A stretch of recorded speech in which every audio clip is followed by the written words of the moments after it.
Day on Sunny FM as we talk health, money, fatherhood, purpose. No filters. Then meet us at the main event for honest conversations, games, and brotherhood like never before. ManCode 2025. Real men, real stories, real freedom.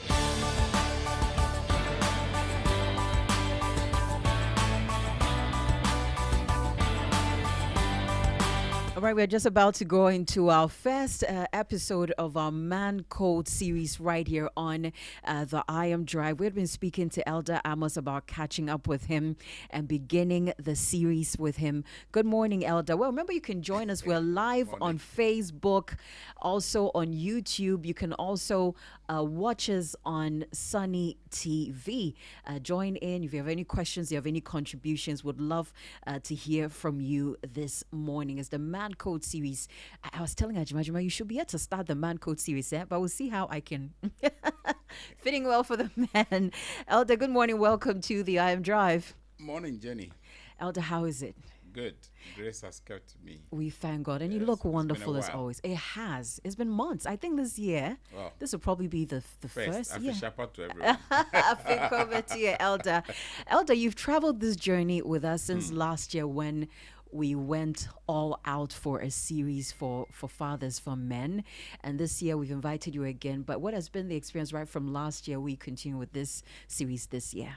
Well, I shared it somewhere that thank you for inviting us to be part of what the Lord is doing through Sunny FM. Last year, I had the privilege of speaking after the event to a group of men.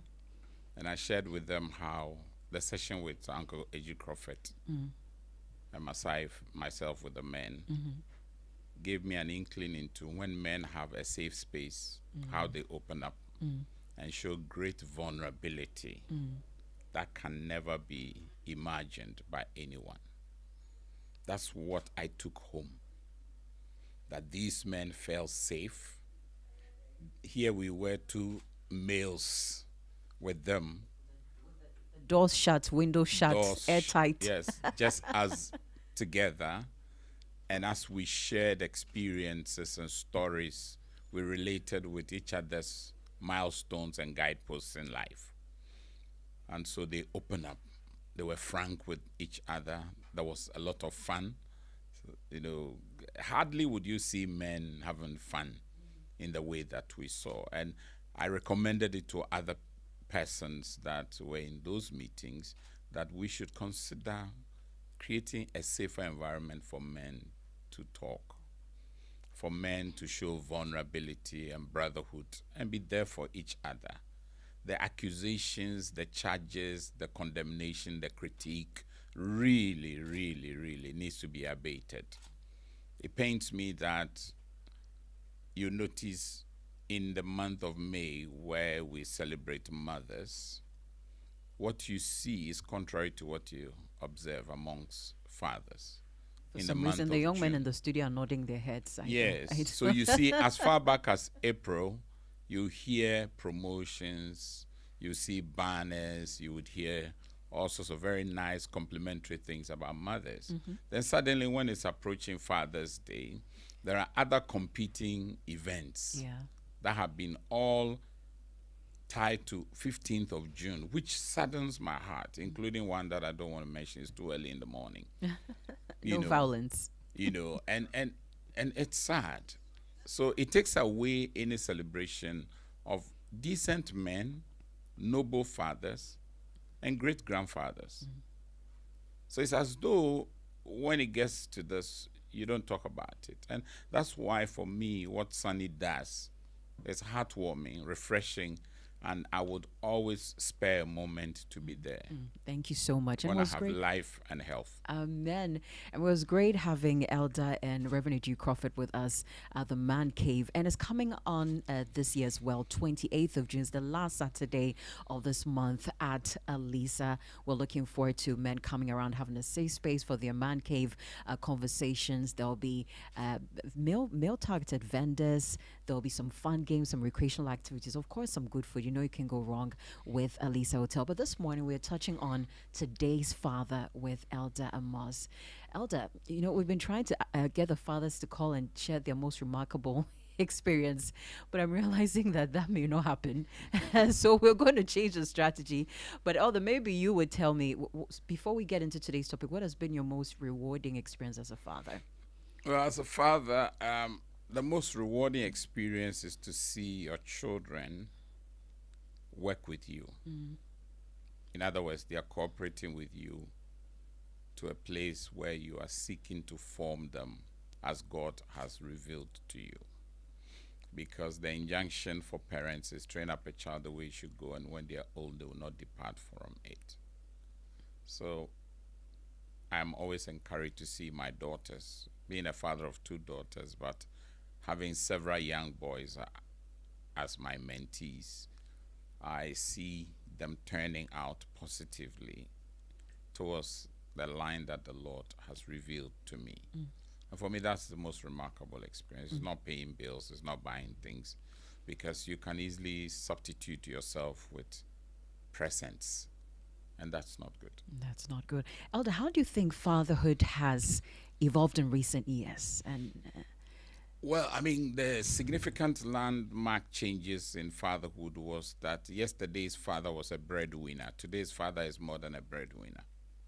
Why do I say so? Yesterday's father would only pay bills, do whatever is his role or obligation. Now, today's father is more than that. He has to do a lot more. A lot more in the sense that he's seeking to rise in career. He is not satisfied with the money he's making from his stream of income, so he has multiple pursuits. Now, aside that, he's also faced with the global change in our area of health, in the area of our sustenance and thriving. So issues of mental health is now a very big conversation. Emotional stability is a big conversation again. Social compliance is a huge one. Now, so when this man seeks to assert himself first and foremost as a man, is he ready for that? Is he cut out to be a man? And you know, my definition of a man is that you must have 3 things. First, maturity, for the M. A, attitude, and N, nobility. So it is matured attitudes of nobility. Any man who lives this out is able to thrive within even turbulent waters, because you need an attitude of the heart to be able to survive the turbulence around you. You need an attitude of the heart which is compassionate and caring to be able to give attention to the marginalized, the vulnerable in society. You also need to be matured, and that's why you must show yourself a man. Childishness and childlike tendencies may conflict. You may act like a child, but you should not be childish. can act like a child. But don't be childish. Because you see, to come to God through Christ Jesus, you must have the attitude of a child. Children believe you without questioning. They believe you, they trust you. It is only when they get to a certain age where they begin to raise questions. And they do their questioning in a very honest way. Children can't fake it unless somebody has programmed them to be pretentious. And so you come to Jesus. Jesus says, unless you come to me like a child, you will not be fit for the kingdom. And so it's important to be like a child, but you don't act childishly. Paul says, when I became a man, I put away childish things. Any man who is around a woman who is his wife or a girlfriend or a lover and acts childishly, very soon the woman will have you to be overbearing, total nuisance, and want to avoid you. So you can't be childish. You must act like a man. Now, the concept of nobility also shows in your loyalty. Now, today's man wrestles and grapples with the issue of loyalty. First, loyalty to God. There are too many things which want to replace God. Second, loyalty to your promises. And the promises would be to yourself, to your spouse, to your children, to your friends, to your colleagues in the office, to your neighbors. How are you carrying your promises out? Many have made promises. I mean, the Proverbs 26:7 talks about it. It says that many a man will promise an unfailing love, but a faithful man who can find. Then it goes on and says that the man who is righteous has integrity, and his integrity blesses his children, so his children are blessed after him. Now, it's important that today's man understands that with all the battles and turbulence and challenges you're confronted with, you should be a matured person. Life is not for the weak. It's not for the faint-hearted. It's for the brave-hearted. You must also pick your manners well. You must exhibit manners that are manicured, like the lawn or the grass or the hedge. You see the way they manicure them. If you go into someone's house and the lawns or the grass or the hedge have not been manicured, you see that there's a problem. It's a bit unkempt. Yeah. No man must walk around being unkempt, crude, brash, harsh, tough, rough. Unfortunately, the world gives us an invitation to be tough and rough instead of tender and respectful.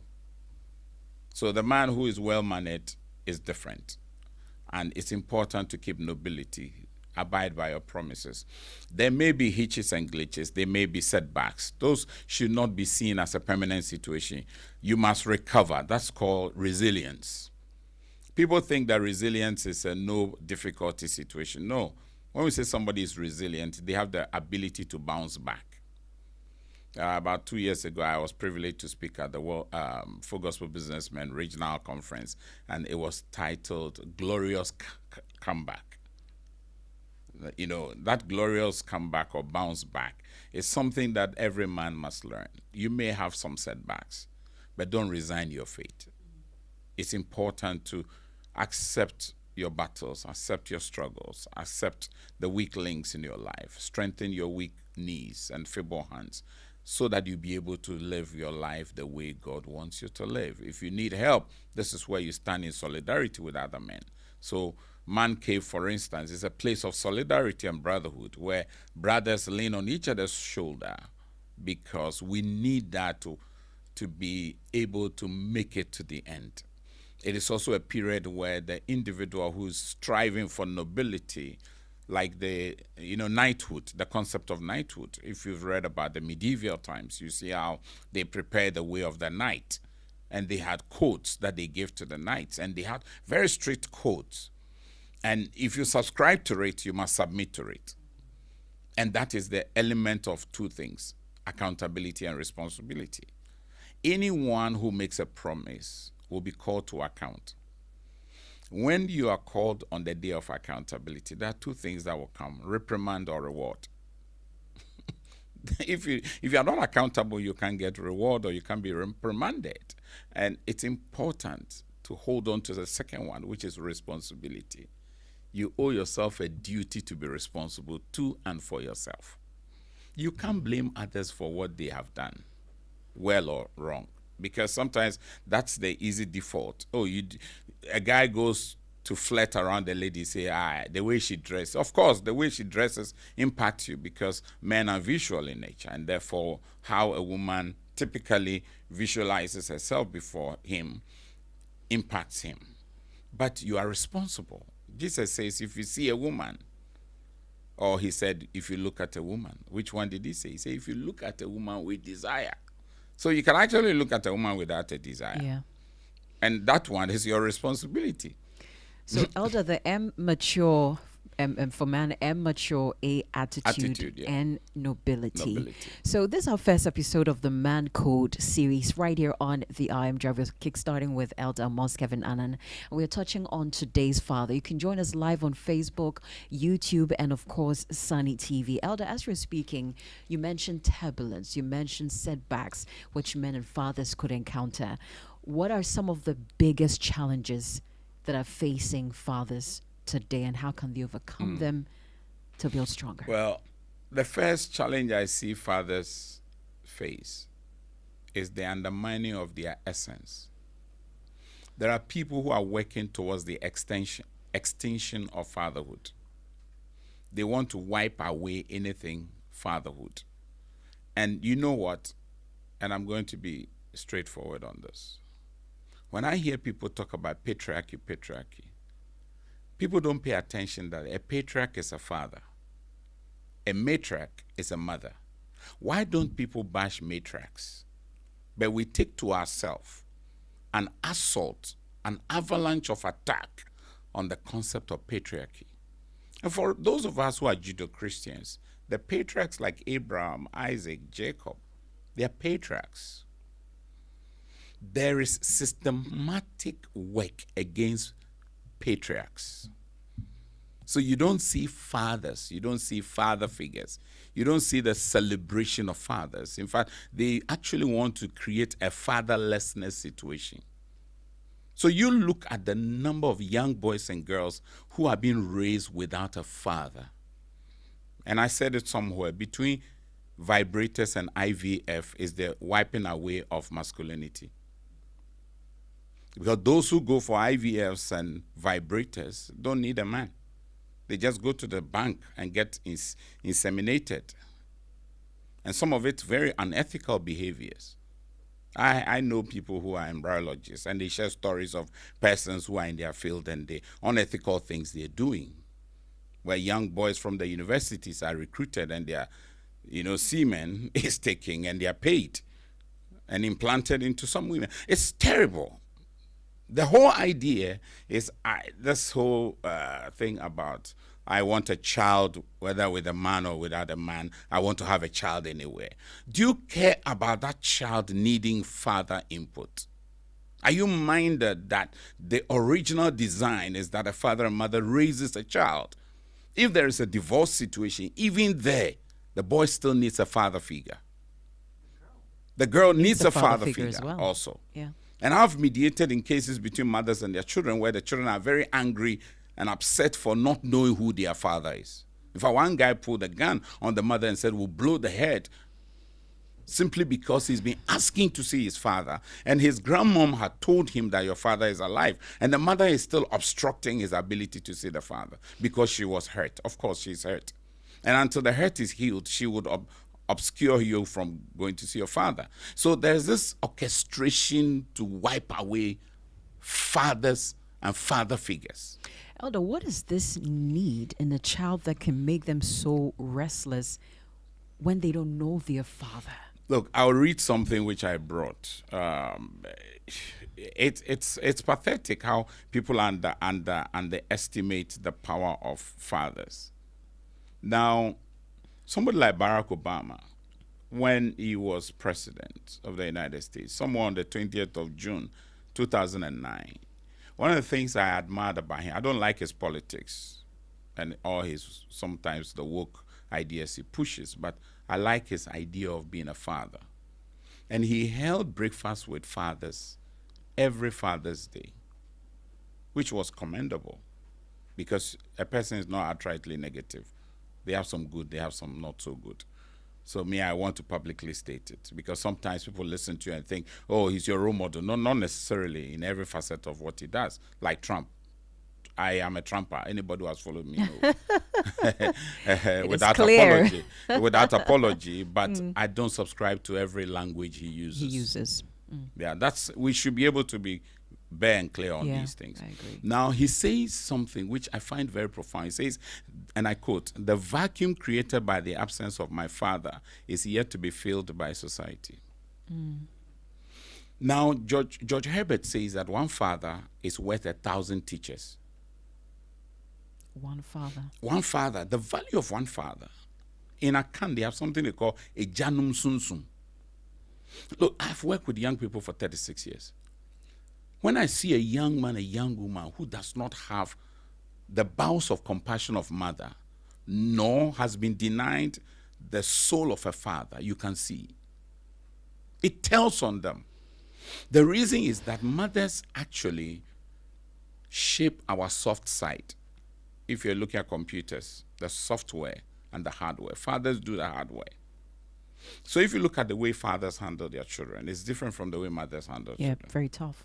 Fathers will carry you, put you on his shoulder, and rock you. Mothers are soft, they cuddle you, they do all those kinds of nice stuff. But fathers do it differently. Now, the absence of a father is not supposed to be forever. Okay. There's a father in heaven. We call him Abba Father. So that one is crucial. Now, the Center for Fatherhood Initiative came up with some scary data on the contributions of fatherlessness in America. And for me, that data is still relevant for us today. Somewhere as far back as 2017, I read that data. It's scary. I was trying to get some of it for you to hear. Look at what it says. Well, Elder, post that one out. You can send in your messages if you're listening. You have a contribution, you have a question for Elder, 0540-130-684. You can also go below the live feed and you can drop your message. Elder. So this is the National Fatherhood Initiative. And this is the preamble. And it states, and I quote, "There is a father absence crisis in America. According to the U.S. Census Bureau," this was as of 2017, 19.7 million children, more than 1 in 4, that's a quarter, live without a father in the home. Consequently, there is a father factor in nearly all social ills facing America. Now, they begin to unpack it. Just the facts, they call it. Children raised in father-absent home are twice more likely to suffer from obesity. Adolescents in single mother and single father families are at risk of risky behavior, victimization, and mental distress compared to those in two-parent families. Absence of biological father contributes to increased risk of child maltreatment. Now, I'll give you some other ones. 1 in 4 children live without a dad. 23.6 children in America, that is 17.4 million at the time, that's 2014, lived in a father-absent home. The data goes on and on and on. If you read this guy's Daniel Amneo's book, The Garbage Generation, he gives you some startling statistics on the absence of father figures. So if people go on a crusade, on an agenda to wipe out fatherhood, it's something society must resist. Elder, so the undermining of the essence of fatherhood, and you're talking about the society resisting. I want to look at, as believers, if we are taking the stand to resist this, how can we go about resisting it? I think that the church largely, I always describe the church as a sleeping, slumbering, snoring giant. Sleeping? Snoring, slumbering giant. The reason is this. Look, we boast about numbers, but the numbers have become our nemesis. Our biggest headache as church is the numbers. Because you don't see it in qualitative output or behavior. How can I go to church on Sunday, but Monday, Tuesday, Wednesday, Thursday, Friday, Saturday, the road is filled with reckless driving? It doesn't add up. Whereas when you go to certain nations of the world who don't have the same statistical data, which is impressive in terms of numbers, they appear to have a far more decent society than we do. Yeah. A friend of mine said Ghana is an interesting country. She's a Swedish, and she said this around Tetekwashi. He said, the taxis are born again, not the drivers. Elder, can you guess the question my daughter asked me today? She said, Mommy, do the trotro drivers like their car? And I just burst into laughter behind my wheel. I'm like, oh, Lord, Do they this like girl. their car? Do they like their Do car? they love their car? I'm like, They hey, don't. Nana, yeah. They're just making money out of it. She says, one time you weren't home and went out with the nanny. The trotro drivers were just hitting their cars. That's I'm sad. like, okay, Nana, that was a good observation. So the wiping away of the essence of fatherhood is a big battle. The church needs to stand up. I commend, for instance, the Prince Emmanuel Saturday Adventist Church. Okay. They took a decision last year to take fathers and sons on a 3-day retreat. Wow. I'm not so old. I'll be 56 this year. I've never heard one of that in this country. Father and sons. Father and retreat. son dwelling in the same hotel room. And we come into the sessions, all of us sitting together, talking about the same things. And it was just heartwarming and refreshing to see what this Prince Emmanuel Saturday Adventist family did. They are not far. They're just around police headquarters, opposite. And we need such initiatives. The church appears to be profiting from fathers, but we are not investing in them. And it's a good time this month of June. I'm glad we're having this discussion so leaders of ministries can start looking at investing in fathers, investing in the sons. And we'll be talking about what Elder Amos is doing for boys coming up in August. Elder, is there another challenge you'd like to touch on, maybe while you prepare for that? Or maybe we can move to our next question? The other challenge that they are also faced with is the whole battle of masculinity, what I would call authentic masculinity. There is a counterfeit masculinity which is being shown, and that is that the person must be docile, must be laid back, must be casual, just driven with fun. Look at the boys. When we're coming, I came with two of my lovely sisters, Na and Vicky, and we're talking about the state of the boys. Everywhere I go, they are lamenting the state of boys. I was at the Chosen Women Conference on Saturday. A number of mothers walked up to me after I talked about the boys' boot camp. They are worried about the way their sons are becoming. There's too much fun activity around the boys. They don't evoke or emit seriousness. They're too casual. Now, who would guide them?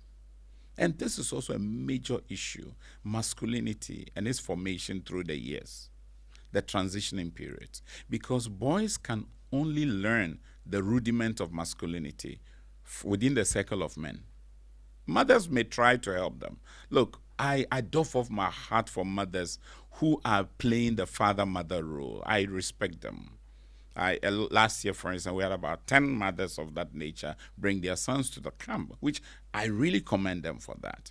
But I always tell them, let your boys see a father figure as a role model also. Otherwise, you turn them into effeminate men. And that is dangerous. Because an effeminate man is not the authentic man. The fact that you manifest a certain feminine trait does not make you a woman. You're a man. And somebody needs to guide you in that area. And so the whole conversation around masculinity. Now, if you notice, about 2 years ago in Ghana here, the conversations, and even on social media, was toxic masculinity. Yeah, all of us. Toxic masculinity. Yeah. Toxic masculinity. The conversation was drummed home. So now, when they describe the toxic masculinity, you see that sometimes they undermine any man who is courageous. Exactly. So who wants to be brave and step forward? I like the Resolution, the Courageous movie. Yeah. The Kendrick brothers. Elder, we're going to play that, right? Yes. Okay. Where he challenges these males and men to stand up and pledge, resolve to be authentic men and fathers. So we need people, and I also say that, look, to be an authentic man, it doesn't mean that you cannot cry. Masculinity has nothing to do with crying. Because at birth, you'll be hit on your backside, on your limbs, anywhere, for the baby to cry. And in between that and you going to your grave, you'll still cry. So who on earth brought the whole maxim, unwritten code, and yet holds many men into a state of myth that says that men do not cry? Then I read my Bible. I see Abraham weep. I see Joseph weeping. I see David weeping. I see Jesus weeping. I see Paul weeping. I see persons who, Jesus wept at the death of Lazarus, but he didn't lose his masculinity. Yeah. So any man who ties masculinity to your ability not to show weakness or vulnerability or not cry is damaging you from the onset. The second thing is masculinity has nothing to do with sexual prowess.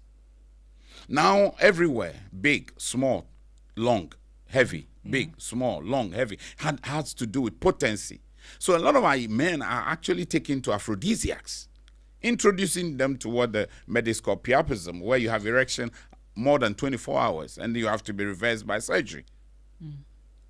So if a man reduces his identity to the issue of ability to sleep with a woman until she screams, then you are in big trouble. Mensima is watching. Also, we have Amos Senaya, Elder, your namesake. He says, sure, my name. And he says, beautiful message. Alfred Tego is also watching. He says, the data reference is about America. Do we have any data for Ghana or Africa for our learning as well, Elder? It's no different, I can tell you. The interesting thing with these stats is that, you just take a casual walk around the coast. I'm a coastal boy. I'm a Fanti boy. So my wife is a Middle Belt person from Ashanti region, but I'm from the coast, Gomoa boy for that matter. Gomoa Soisha. When you move from Volta region all the way to Nzima land, you can see the stark reality of boys who live with only mother or grandmother. It's there.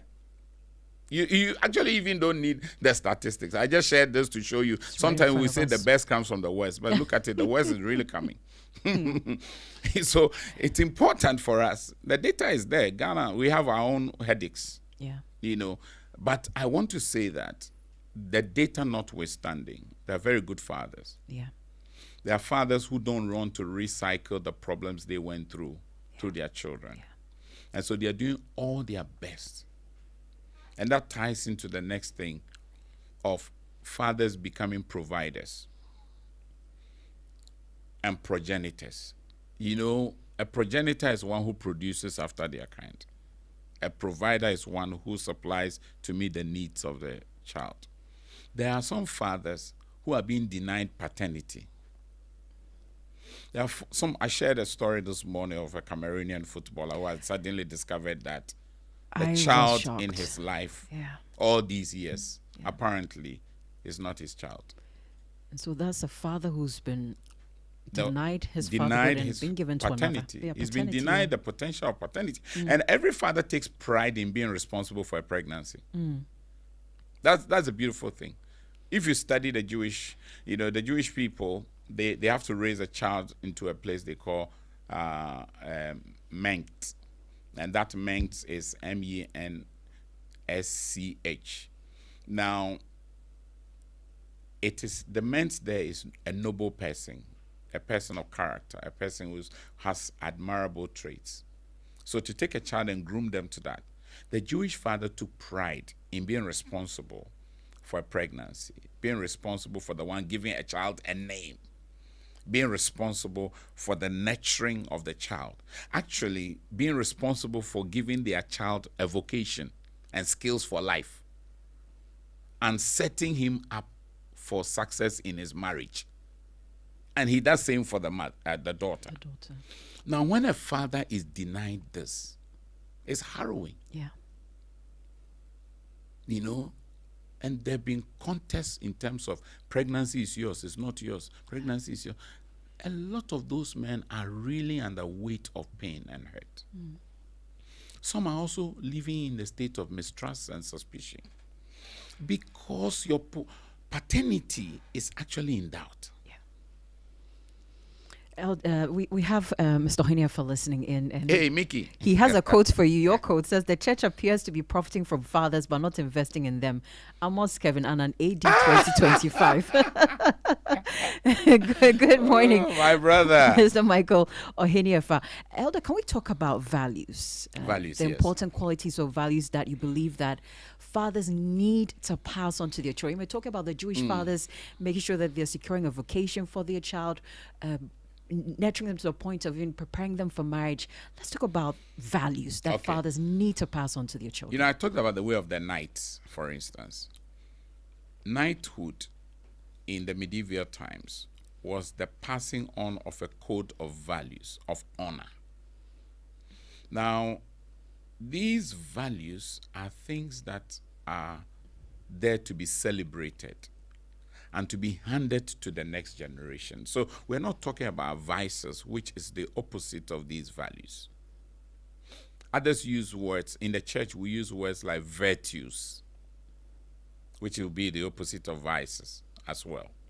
So the first value that as a father you want to pass on to your child is the value of they being sincere. Okay.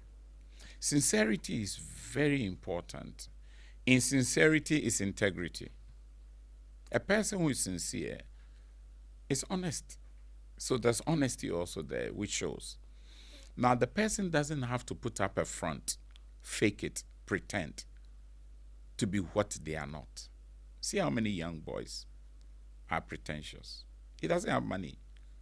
Now, his psyche tells him that load your wallet with paper and put it in your backside pocket. When somebody sees you, you hit it and say, Ide. From the get-go, we are pretentious.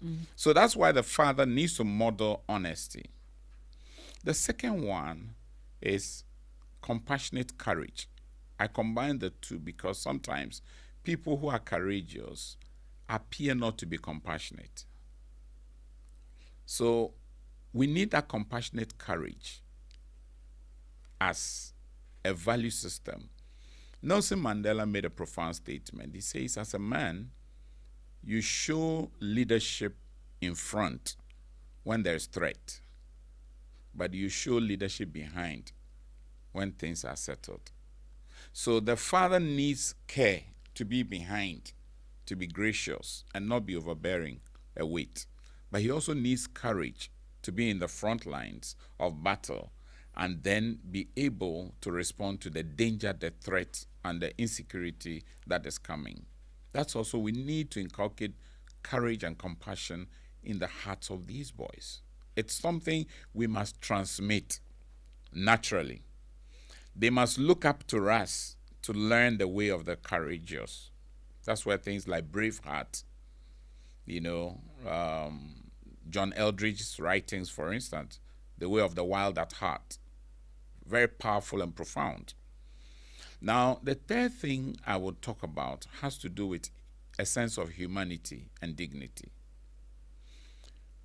You need to pass on this value system to your boy, to your child generally, boys and girls alike, for them to know that first and foremost, they are a bundle of strengths and weaknesses. So they are not a perfect breed. Now, sometimes even when you talk about the temperaments and personality types, some people highlight certain personality and make it look like it's the ideal for everyone. Yeah. But that's not the point. The point is to know yourself, know who you are. It's like emotional intelligence. Know who you are and know what you are going through and how to respond and relate with others. And so that whole space where that individual learns to be human. Sometimes we're too fixated on perfection. Yeah. So when the person makes a blunder or hits a brick wall, they throw their arm in despair and they think there's no hope inside. There's no other way. And so they need to, and they go into relationships and they're expecting a perfect person. They make no room for weaknesses.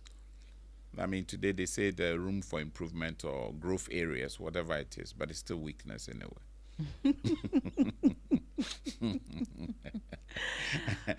Sometimes these new words that come, they create all these funny things, Now, so you need someone who shows this humanity aspect of life, and they should not be persons given to harsh stance.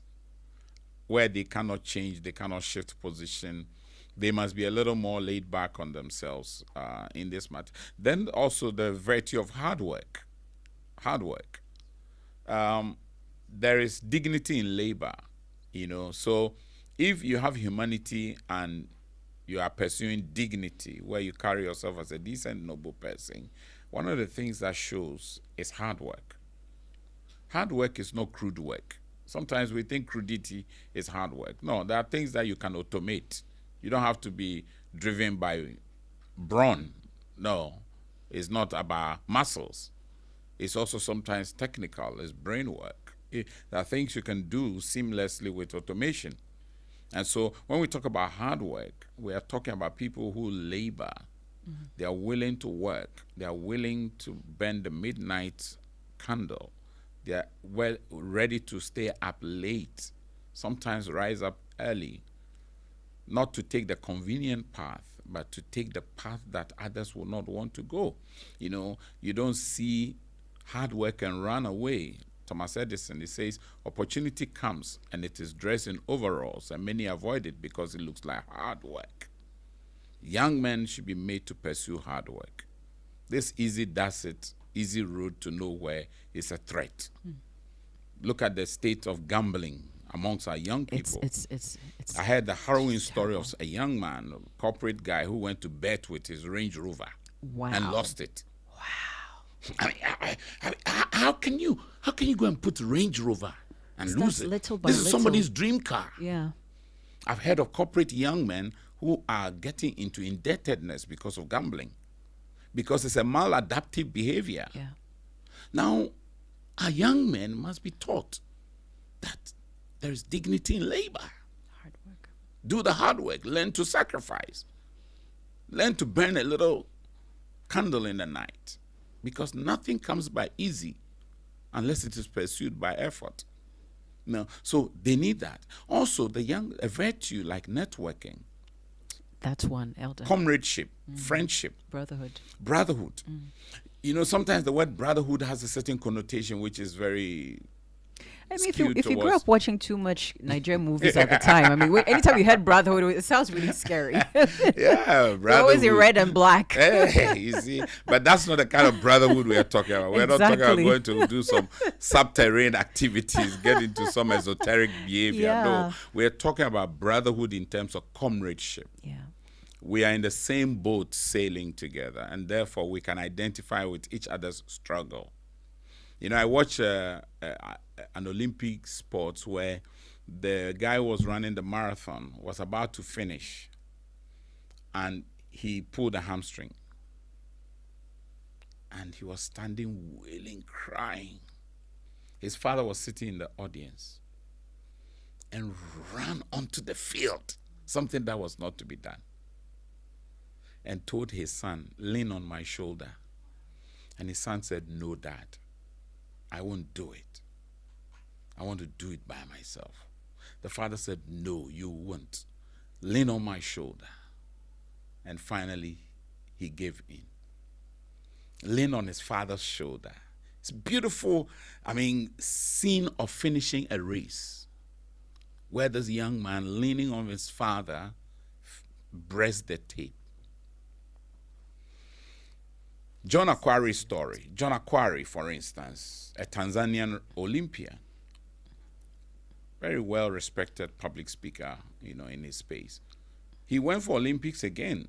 He pulled a muscle, torn, I think a tendon or something, and they brought the first aid team to take him.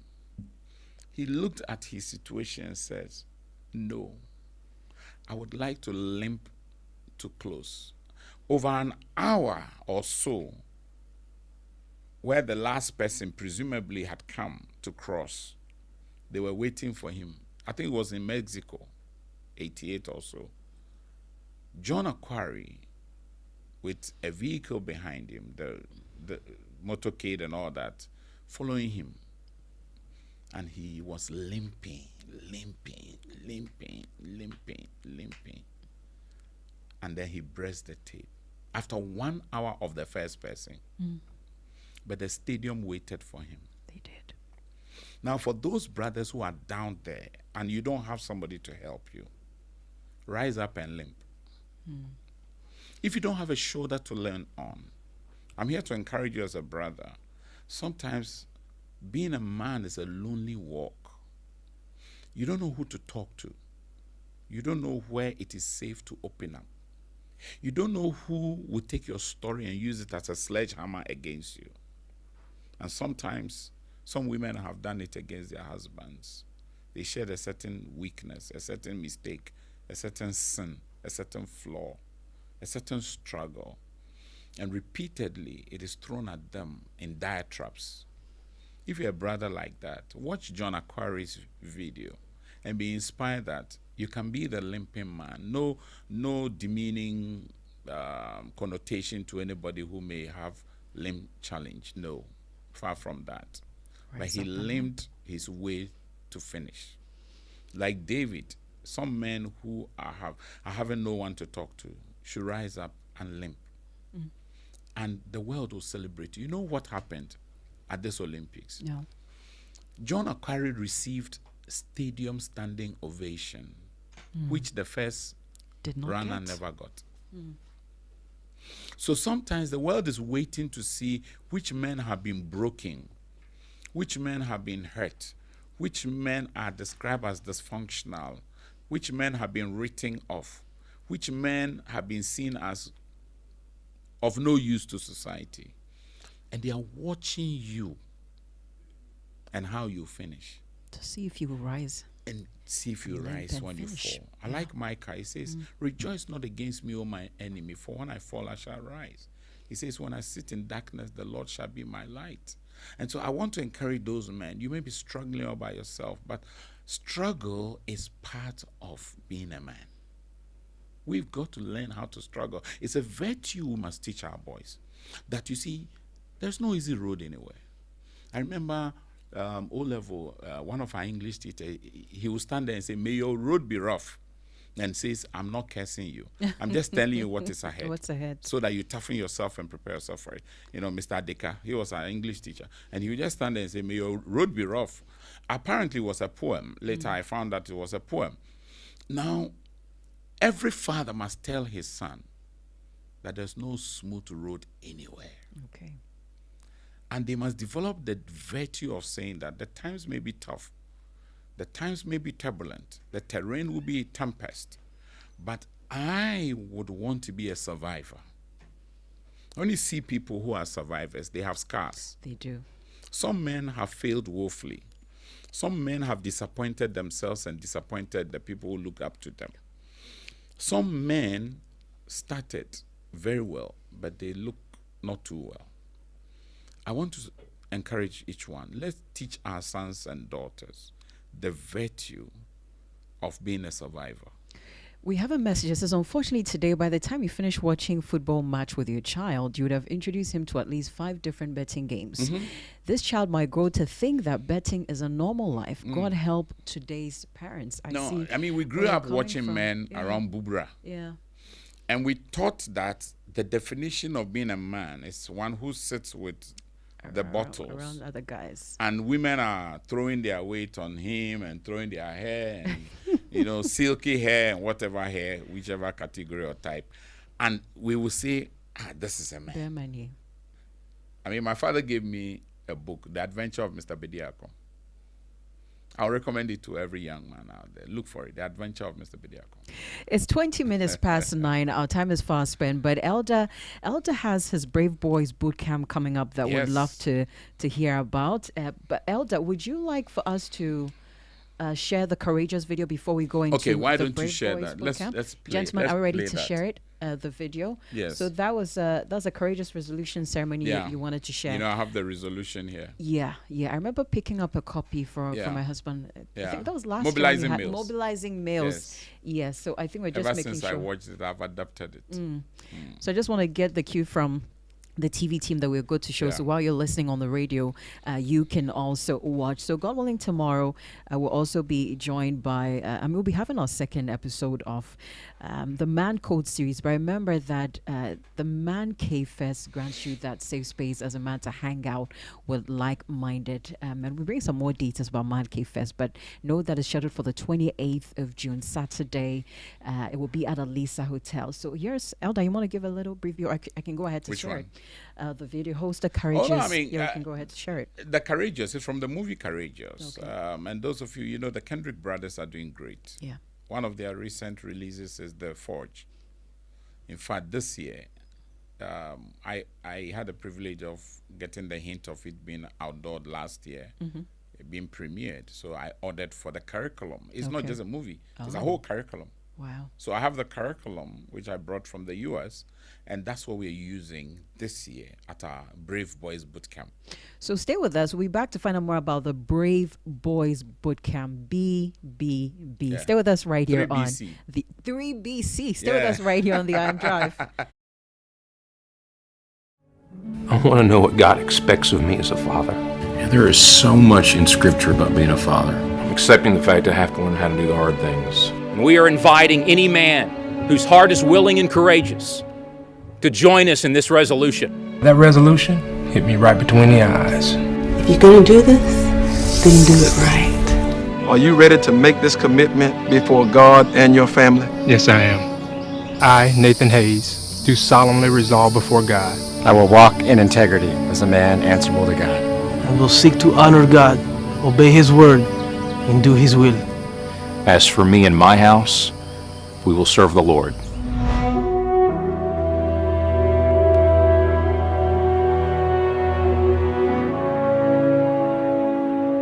Hello, my name is Ken Bevel. I played Nathan Hayes in the movie Courageous. And we're standing on location where one of the most pivotal scenes in the movie was shot, the resolution scene. And today I'm here with Alex and Stephen Kendrick to talk about the resolution and where did that idea come from? Well, when Stephen and I were praying through the resolution in the Courageous movie, and even really the book, The Resolution for Men, we were drawn to Joshua 24:15, which basically is when Joshua is standing in front of the men of Israel and he says, "Choose today whom you're going to serve. As for me and my house, we'll serve the Lord." So Joshua was resolved to pursue the Lord as the spiritual leader of his household, regardless of what the men of Israel were going to do. And so in like manner, our dad kind of did that same sort of thing in his youth. When he was getting married and he began having the three of us sons, he said, you know what, I'm going in this direction and I'm going to pursue the Lord and teach my family to do the same thing. Whenever a man does that, his family is going to be blessed because of it. You see it in Christian history too. Jonathan Edwards, John Wesley wrote out lists of resolutions that they were going to live by, and it helped them be found faithful to the Lord. And in Psalms, the word steadfast is really a picture of a man who stands up, commits himself to a direction that he's going to do what's right as unto the Lord. And so we wanted to take God's priorities in Scripture for men and challenge men, commit to these priorities, Let's commit to fulfill all the responsibilities God has given us and then live for what matters most. Matter of fact, let's talk about the word resolution just for a second. We chose that word on purpose. A resolution is not a promise of perfection. It is a commitment to a direction. None of us are perfect. And from King David to Peter, many godly men have fallen, but the point is to get right back up, get right with God and other people, and continue pursuing that direction. So even Proverbs 24:16 says, a righteous man falls 7 times, yet rises again. What's so important about a ceremony? Well, in its simplest terms, we want to keep special things special. A wedding ceremony is sacred, it's very important, and you have two people that love one another making a commitment in the sight of God, their family, and loved ones. And so we're taking something that is honoring to God and making it honorable. And so when we do the ceremony, it's to commemorate this. It's to say, look, this is an important milestone in our lives. I know that a lot of men will probably be tempted just to want to sign something, stick it on the wall, and not really talk about it that much. But when you do a ceremony, you are making special things special, but also you're clarifying for yourself and your family what the priorities and commitments are of your life. You're leaving a strong legacy for your children. They're seeing and hearing you say, as for me and my house, we'll serve the Lord. They're seeing up on the wall the commitments of your life, the baton that you're passing on to them. And then thirdly, accountability. It helps you have a circle of friends around you that can speak into your life, pray for you, and encourage you and help you keep your commitments. Okay, so men are going through the book and they want to know how to do a resolution ceremony. Are there any common elements about a resolution ceremony? There are. We think there should be 4 elements, no matter the size of the ceremony. The first one is a verbal time of commitment. Like Joshua, this is when someone would say verbally in the sight of his family and friends around them, this is what I'm committing my life to. This is what I'm resolved to do. Secondly, a signing, where you are affixing your name to a document. In the movie, we present it as the resolution document, and saying, this is what I'm agreeing to do in the sight of God and others, and you're posting it on the wall of your home as a reminder and as a witness of what you committed to. The third element would be a time of prayer and blessing, when the minister or mentor that's overseeing the ceremony will pray over and bless those men, and then those men can turn and pray over and bless their families as well. And then lastly, just a time of celebration, and take pictures of those families. Let there be refreshments afterwards, or you go out to a meal together. Celebrate this great moment in the lives of these men and these families. So one more thing we want to say to you. It's so important that you go through the book first, The Resolution for Men, and here's why.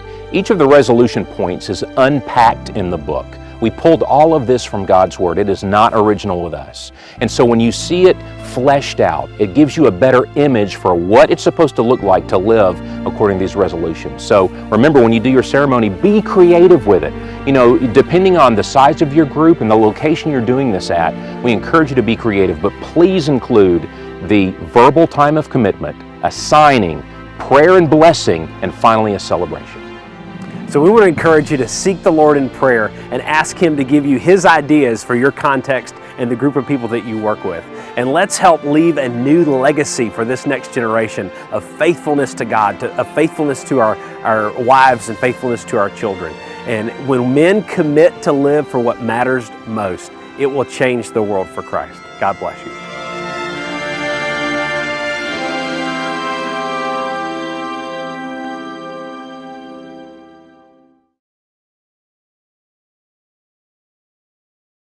Generation. That's from the movie Courageous that Elder, just as of that movie that Elder has just shared with us.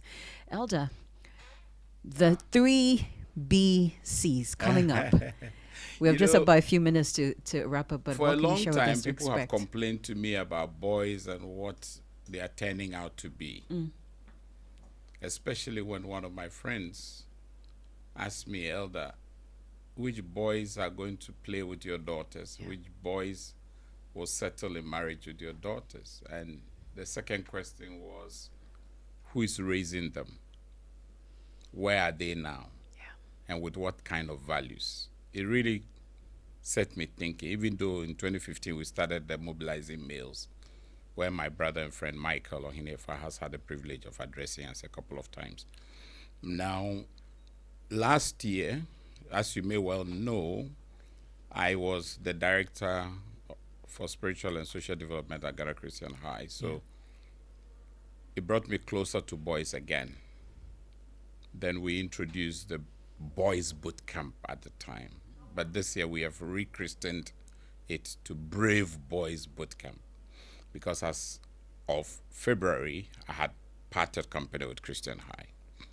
And we still need to do this. So this year, it is being done at Camp Elim. Okay. North Legon, a beautiful space. And again, I want to thank Michael Ohinefa for introducing the facility to me. Now, it's from the Wednesday, 6th August to the 10th of August. It's a residential event. We want the boys to be there. Our theme is Forge Forward. That should give you an idea. But our scripture is Luke 2:52. It says, and Jesus increased. Forging forward will require you to move forward, as it were. Now, we're looking at a number of themes. Now, one of the themes we're looking at is masculinity matters. We'll be having Uncle Ejiri Crawford with us. A number of my friends will be coming. But this particular one, myself and Uncle Crawford will handle it. I'll do the morning session, we'll do the evening session. Then day 2, we're looking at sane sexuality. Each day has its own theme. All right. And in sane sexuality, we're going to have a conversation, very special conversation on matters of sexuality for boys. And we have 2 conversations, very unique one. One with 3 generations of mothers, and 3 generations of ladies. Okay. Yes. We're going to have somebody like Karen Hom coming. Lovely. We're going to have Mama Dora coming, and one other woman we're yet to confirm for the 3 generations of women conversation. And the topic is relating with your mother and a woman in authority over you. Okay. Then we have the 3 generations of ladies. Vicky, yes, Vicky is going to be there. Vicky Amwa is also going to be there. There's one more woman who will confirm. Now, the second conversation is 3 generations of young ladies. And we are going to look at relating with your sister and your female peers.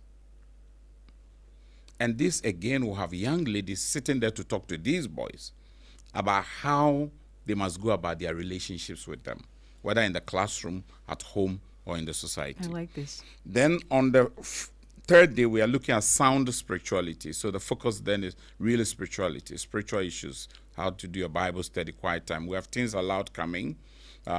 We have other groups that are also going to be there. Auntie Efia, Mano, and her team are going to come with their resource to do something with the boys. Then we will be doing social savviness. How do you live your life within a society? How do you network with others? How do you build friendship? How do you get support? How do you stand with others who are not so well-to-do? And how do you also get others to stand with you? Then the last day is what we call the Forge Forward Commissioning.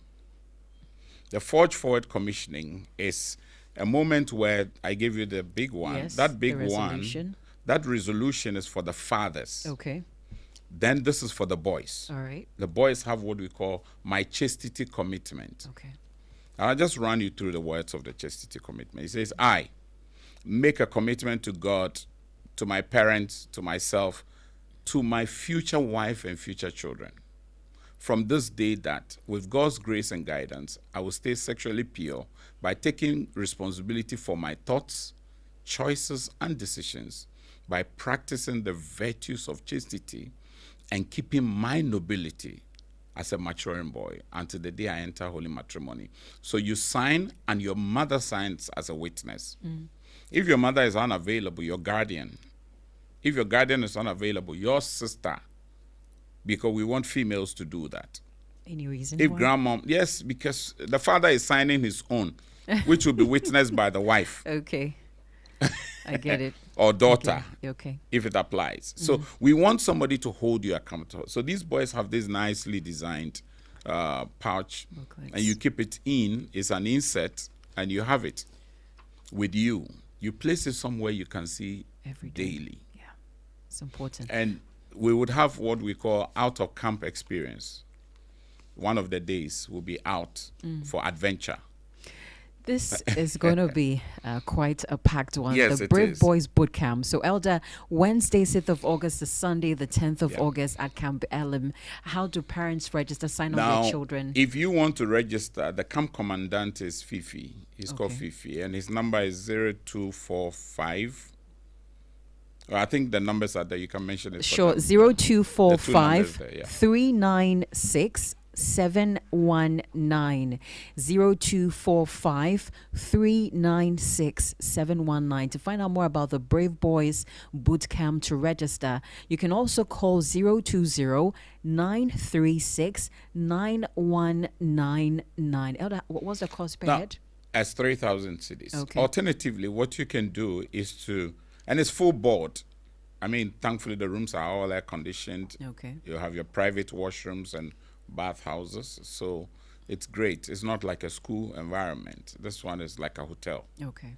And thankfully, they would have finished their new facility as well by the time we will be going in. And we are prospecting to be the first users. That would be so cool. And one of the things we're doing is to perpetually use Camp Elim for Boys Boot Camp. And the good news is this. People have been asking me, anything for girls? Yes. There is the Leadership Grooming Camp. Nice. Which is a week after this one. Okay. And it's purely focusing on young ladies. But because this June, we're talking about men and boys, so I don't want to Keep it in the closet, kakra. diffuse it. But I'm giving a hint. Sure. There's a leadership, and they're going to have something very unique. Yes, there will be skills, stuff, handmade stuff also as part of their package. And it's also going to be from Wednesday to Sunday. Because we come in Wednesday, midday, and then we close midday Sunday. Okay. Parents will be part of the commissioning service, which is Sunday in the morning. It starts from 10. It's a 2-hour session where the boys would tell you what they have been through in terms of formation. The age bracket is from age 10 to 21. 10 to 21. Okay. Yes, 10 to 21. Now, last year we had the privilege of having Kojo Opoije's younger son. COO. Yes, his younger son. He was one of the most outstanding boys. Wow. I tell you, that boy is a gem. And then we had Mama, what's her name? The one who says with the boys, 3 boys. What's her name? It just escaped me. Mama Rabi. Her boys were also Rabi, part of the boys' boot camp. You know, Uncle G. Crawford, for instance, went all the way to Infantipim and brought his son to the camp, asked permission to bring him. And we found it very moving. A mother drove to the camp venue and got there at 10:40 with her son. Because the boy was resisting coming. And she managed, you know, and I was like, this road, this danger, and you did? Yeah. And it was such a heartwarming experience. So mothers, don't be worried. Your sons will be in good hands. We have, for every 10 boys, they have a chaperone. Okay. Every 10 boys, they have a chaperone. So the chaperones are going to be their uncles all through the program. And we don't allow mobile phones in the camp. We don't allow any tech device in the camp. We provide games and stuff where they need to play. So don't bring any device whatsoever. No knives, no guns, nothing. When you come to the camp, you have an experience of a lifetime. All right, so do join or get your son signed up for the Brave Boys Boot Camp, and I think I shared the number that you can call. You can call and then make some, if you have some questions, if you'd like to register as soon as possible, you can do that as well. Elder, thank you so much for coming through on our first episode of the ManCode Series. We're going to definitely invite Elder again because we have him lined up for about 3 topics. We haven't told him that. I'm just telling him on the air right now. So Elder will be calling you back. Here's Caught Up Music with Asians of Thank Days. you very much for having us.